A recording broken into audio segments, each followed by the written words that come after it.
Now, up to $175 billion of refunds could be given back to businesses that paid import taxes after the Supreme Court ruled President Trump's global tariffs illegal last month.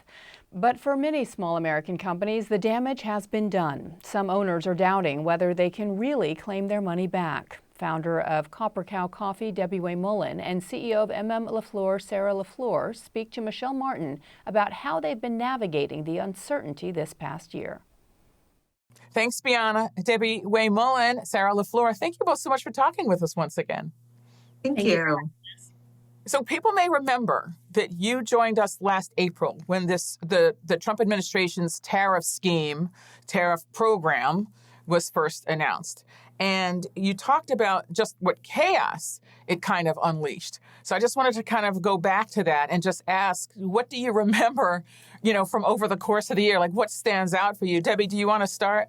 Sure. I think it's funny because I'm sure that Sarah feels the same way, that my company has lived many different lives driven by the tariff news since we came onto the show. When we came onto the show last, we had just been announced that Vietnam would have 47% tariffs. And it has taken on many other different values since then.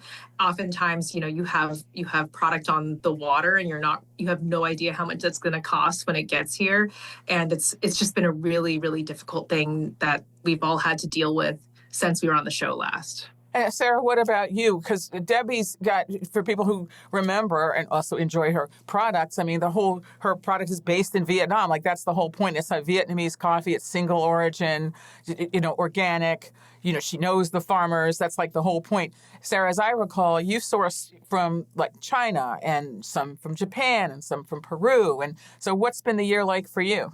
Yeah, I would say it's been kind of whiplash after whiplash. I think after surviving the insanity that was April and May, and being on WhatsApp and phone calls with our suppliers through all hours of the night, we started to shift our focus and say, okay, are there other vendors in other parts of the world?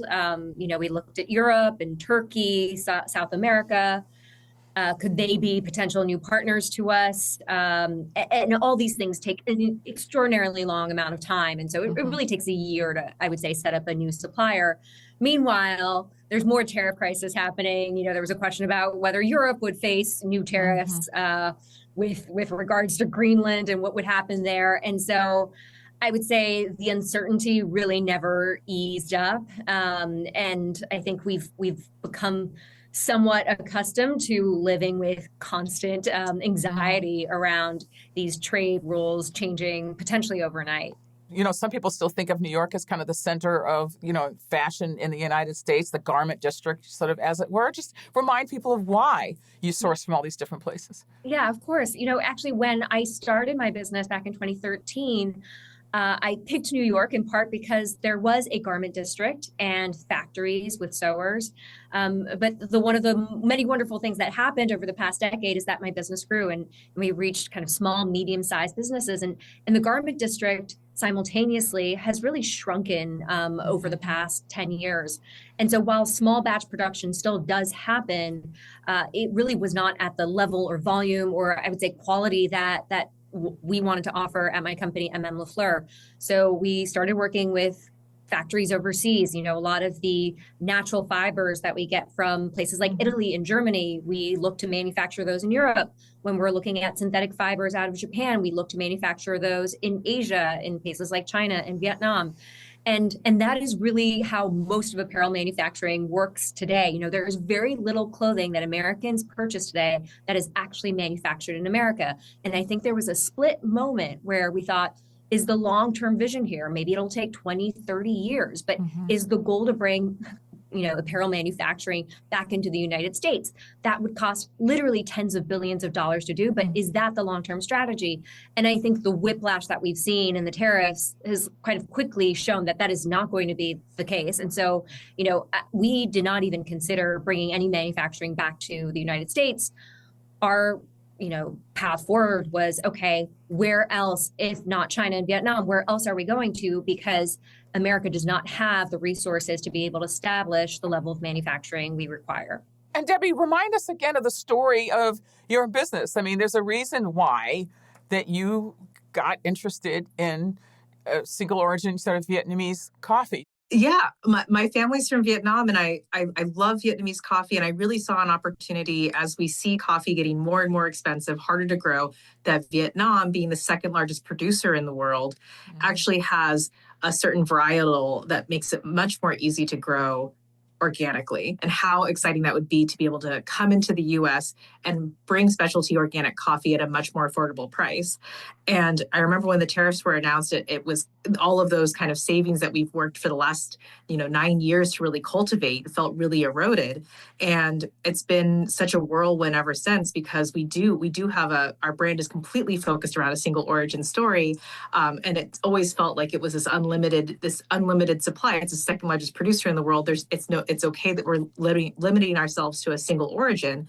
But then once you have such a high tariff on there, and there is so much back and forth about what is the Vietnamese government doing in response? Is coffee going to be exempt? And we would hear like drips and drabs this past year for saying that coffee might be exempt, maybe it won't be, since we don't grow coffee really here. We do a little bit in Hawaii, but it couldn't even possibly put a dent in the amount of coffee that Americans drink. And so it has to be imported. And it just is really hard, because it feels like these policies are being put into place, and then how it actually affects specific industries, that it really doesn't make sense to have a tariff, is always kind of an afterthought. You were telling us that at one point it was threatened at like almost 50%. Yes. Would that have, sorry, I know it's a pain point here, but would that have shut your business down? It would have been lethal. It would have been lethal. Yeah. We would have had to have shut down the business. It would have been such a disadvantage compared to any other coffee growing country in the world. Sarah, you were saying in our last conversation, in fact, you've said this a couple times in different sort of venues, that unpredictability is the enemy of business growth. 100%. Could you just say more about that? Sure. And maybe I'll speak directly to fashion and apparel, which is what I know. Any piece of clothing that, let's say, we release it on our website or we put it in the stores tomorrow, if you think about how long it took for that product to get to that point, we've probably started designing that product anywhere from 12 to 18 months before. And in order to actually even get to that point where we're thinking about designing that product, we're having to go to fabric shows and pick out the right fabrics. We're having to go to factories and make sure that we have the right factory partners.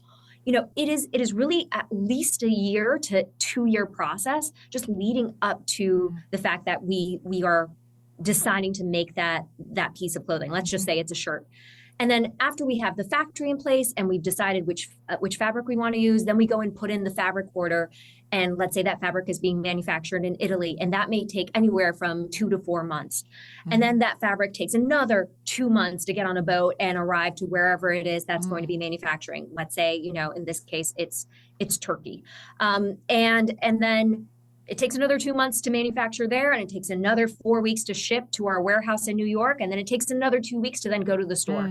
So you can see just how long that supply chain is. And that is really one of the biggest challenges of, I think, any manufacturing industry that deals with physical product. But because that lead time is so long, when these things change on a dime, you really have no way to course correct. So if we knew that the tariffs were going to be implemented in 2 years' time, okay, we can work backwards to say, all right, we know that this cost is going to be there, so let's try to factor that in. But when it gets imposed upon you, and starting in 30 days or it's starting in 2 weeks, by that point, the product is already made. All the investments have gone into that piece of clothing. It's too late. And so you have to release it and kind of take the hit on the margin, and then ultimately a loss. You were telling us actually that this crazy story of how, was it like a spring line last year? Our May collection. Yes. The whole, what almost got disappeared overnight. 70% poof, What happened to it? It was a particularly hard hit collection because so much of that was coming in from China and Vietnam. China, if you remember at one point, the tariffs were 154%. Something that would have cost $100 to make suddenly was going to cost $354 to make. And that simply was not feasible. So we couldn't even bring in the product. A lot of our factory partners, to their credit, they were phenomenal partners to us. And I think, they said to themselves, like, let's play the long game here because this is not going to be forever. I think there was a lot of talk of who's gonna call chicken first. And so a lot of our factory partners were willing to hold on to the products, sometimes for 6 months, sometimes up to a year. And we really worked together to overcome this crazy part of our company history. Debbie, what about you? The farmers you work with, the people that you work with in Vietnam, what kinds of conversations are you having with them? Do they feel like they're caught in the middle? Do they feel like they're being punished for something that they don't even understand or didn't do? Definitely. And I think that, similar to Sarah, we've been in business for 9 years. These are many years long relationships that we have with the farms, with all of our manufacturers, and how we have had to have those conversations about, we are in this position. We need to figure out how we're going to make the costs work, how we're going to be able to get product to our customers. Because similarly, what's hard for us is that still the majority of food and beverage is sold in stores. We have a great e-commerce business, but we're in every single Whole Foods. We're national with Target, and we've been expanded heavily into Target this year. And we had sold it in at a certain price. And all of that has been shipped. And you can't, in terms of shipped, it's all been decided. It's all been agreed upon. And you're not really sure because you're not sure if this is temporary. Because if you increase the price and then decrease it, there's penalties for that, actually, with the way that the warehouses work. And I think that it's been really hard for us to think about if we increase our price, how many customers we're going to lose, whether that's someone walking into a store or whether that's losing your place on the shelf, and being able to try to just basically foot the bill in the short term so that you can keep that standing, not really sure what's going to happen tomorrow, we have no idea how much a shipment's going to cost when it lands in the past year. And I think that's something that's been really interesting has been that my whole time working in Vietnam, it's always felt like the US market has been considered relatively the gold standard, something that everyone would love to participate in, particularly in coffee. And that sentiment is really changing. And while we have really strong relationships with our suppliers today, when we've tried to onboard some new suppliers, we've had people say categorically that they don't want to work with American companies. They're terrified of the volatility as well, and how that really hurts the optionality for businesses to be able to get the best manufacturing quality pricing for our customers. They say to your face, they say, we're not doing that. We're not literally. I've literally had manufacturers say, given all of the tariff news, that we are not interested in expanding into the U.S. market. Wow. So just to be clear, for some people who still may not get this, you pay the tariffs. Is this correct? You are the ones who pay the tariffs. Yes. Because the tariffs have to be paid before your products come into the country. That's how it works. Exactly. So, Sarah, Debbie, you don't have to tell me, but I would be interested. How much do you think you paid in tariff fees? Hundreds of thousands of dollars in tariffs last year. Unexpected. That's people's salaries. There's a lot of things. It's the marketing support that we need to be able to get a small brand out there that's new. There's a lot of things that we really had to make hard choices as those tariffs started to really roll in, and we kept every day waiting because we'd hear murmurs that coffee was going to be exempt, but we paid those tariffs for I believe it was 6 months. So that brings me to my next question. The Supreme Court struck down the president's tariffs program in its current form. Within hours, the administration said that there was going to be this new across-the-board tariff using a different trade law, initially 10%, signaling it could rise. But some companies are already asking for refunds. Are you? Debbie, are you going to ask for refunds? FedEx has already, I can name FedEx because this is a public issue. FedEx has already said they want their money. Oh, we want our money back. Let me tell you, that was one of the first calls we made. We spoke to our lawyer. We said, what do you think the chances are? Let me be clear. I'm not holding my breath. I think we saw this with the ERC during COVID. It ultimately took 2-3 years. And I know that process was an absolute disaster.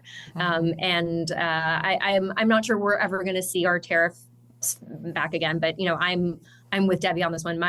We were estimating that we probably spent somewhere between $1 million and $2 million in tariff dollars. And to be clear, that has cost us jobs. We've had to eliminate rules. We've had to pass on some of the cost increase to the customer.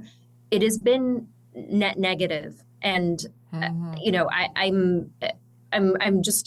just want to kind of put that into very, very concrete terms, because I think, the thought coming out of this was that the tariffs were then going to supposedly like fund something incredible. And I just say this as a consumer, I have not felt the benefits of the tariffs in any part of my day-to-day living.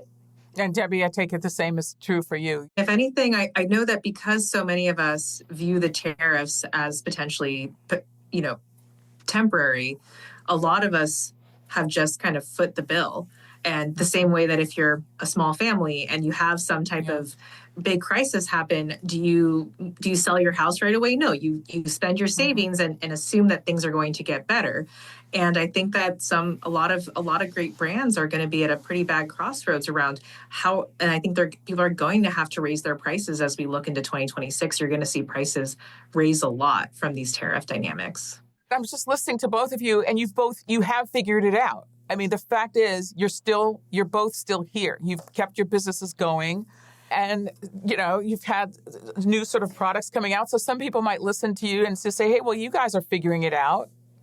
So, short-term pain, long-term gain, maybe. I would say, our teams are extraordinarily resilient, and I am so proud of them and proud of us for how we've met the moment. And it's been a real challenging year, but we're here and we're still standing. I am so proud of that. I will also say resilience is not a strategy. Resilience is not what grows the company. We're here to scale businesses. We're here to achieve, more profitability, to be able to hire more people and really grow the business and deliver really fabulous products to the customers who love the brand. That's the dream. The dream is not survival. And so I think the tariffs over the past year has just been, it feels kneecapping, and has certainly delayed the dreams that I've had for the business for at least a year, if not longer. Debbie, what about you? I agree. I think it's impossible to have a strategy in this amount of unpredictability.